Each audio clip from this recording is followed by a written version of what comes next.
Hello and welcome to our new short stories. I hope you enjoy this story. I'm going to try and upload a new story each day. Shorwell's Shadow.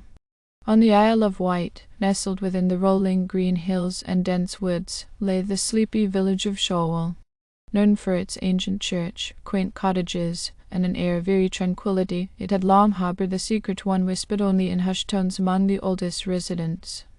Beneath the village square, hidden in plain sight, was an ancient well said to be the heart of Shorwell's darkest history. Holly Arnold arrived in Shorwell on a rainy afternoon, the kind of rain that clung to the air like a mist and turned the cobblestone streets slick and treacherous. A freelance journalist with a penchant for the macabre, she had come to investigate the whispered tales of disappearances and dark rituals tied to the well.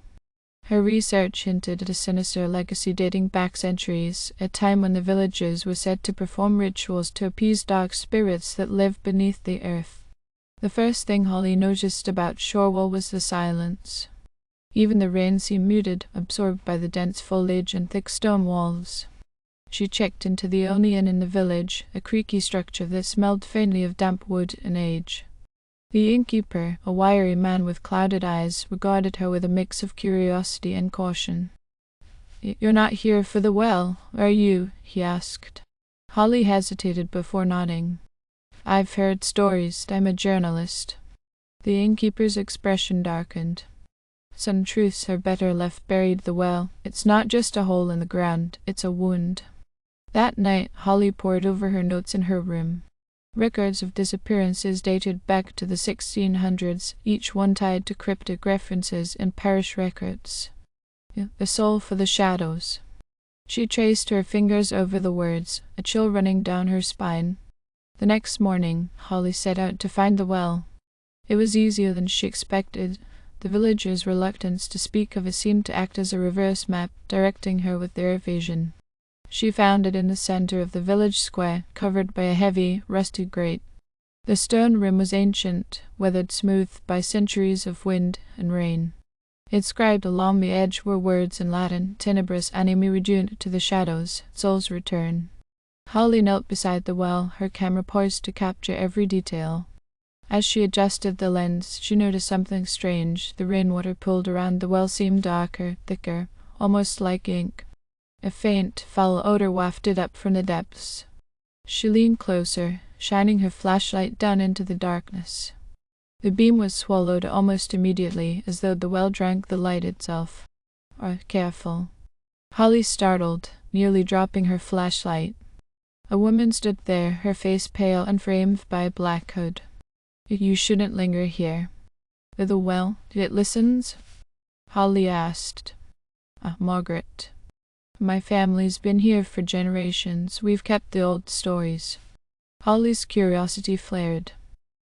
"Then tell me." Margaret hesitated, glancing around as if the shadows themselves might overhear. "Long ago this village was plagued by something. Crops failed, livestock died, children vanished. The elders said it was the work of shadows beneath the earth to appease them. A pact was made, the offerings were given." Holly pressed. Margaret's eyes glistened. "Human ones, the well became a place of sacrifice. They believed the darkness needed souls to stay contained, but the more they gave, the more it wanted. The pact was broken generations ago, but it never ended. People still vanish. The shadows are still hungry. That night, unable to resist, armed with a rope and a harness, she planned to descend and see for herself what lay at the bottom. As she secured the rope to a sturdy post, a strange wind swept through the square, carrying with it a low, guttural sound that might have been the groan of the earth itself. Ignoring the creeping dread, Holly began her descent. The air grew colder with each foot she descended, the walls slick with moisture and something else she didn't want to name. The beam of her flashlight barely pierced the darkness, revealing only a narrow shaft that seemed to stretch infinitely downward. Then she saw it to a ledge, carved into the stone, adorned with crude symbols. Holly swung herself onto it and examined the markings.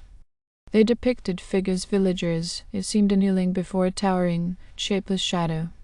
At the center was a small alcove, and within it a strange object, a stone idol, black as night and cold to the touch. As Holly reached for the idol, the well seemed to shudder. A sound, low and resonant, filled the shaft, a voice speaking words she couldn't understand but felt deep in her bones. The darkness around her grew denser, pressing against her like a living thing. She dropped the idol and scrambled back to the rope, desperate to ascend. Halfway up, the rope jerked. Holly screamed as she looked down. The darkness was rising, a thick, viscous shadow that clawed at the walls. Faces formed within it, mouths open in silent screams.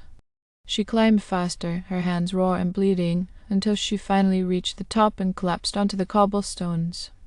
The darkness stopped just short of the well's mouth, retreating slowly as if deterred by the faint glow of the street lamps. Holly lay there, trembling, as the grate slammed shut of its own accord. The next morning, Holly packed her things and left Shorwell without looking back. Her article, when published, spoke of ancient fears and forgotten rituals, but she left out the details of what she had seen. Some truths, she realized, were better left buried. But the well remained, and in the quiet of the night, if one listened closely, they could hear it, the whispers of shadows, waiting for the next soul to return. Thank you for listening. I hope you enjoyed this story. Please don't forget to like, and even better, like and subscribe. Thank you very much, and I hope you have had a great day.